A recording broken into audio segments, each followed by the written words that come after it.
s'escrime et t'exprime exécrablement. Y et Z.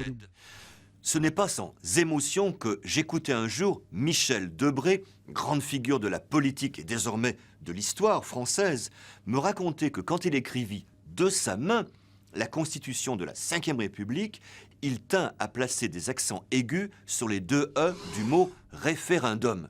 Les correcteurs du journal officiel s'y opposèrent farouchement, ils eurent gain de cause. Michel Debré semblait le regretter. Il avait raison. Ces termes, originellement latins, du vocabulaire législatif, référendum, veto ou religieux, credo, bénédicité, sont désormais pleinement français, il convient de les accentuer. Et d'ailleurs, sauf si l'on est atteint d'un purisme extrême, on donne à ces termes un pluriel français régulier.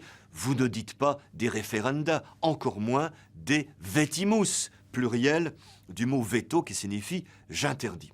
Le pluriel en s devrait aller de pair avec l'accentuation des voyelles. Ils traduisent l'intégration complète de ces termes à la langue.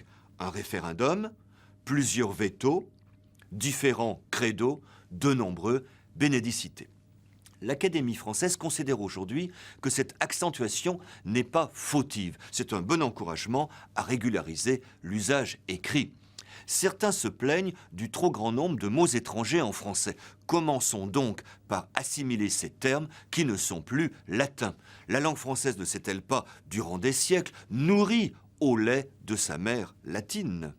A plus B, syllabe, C, métaphore,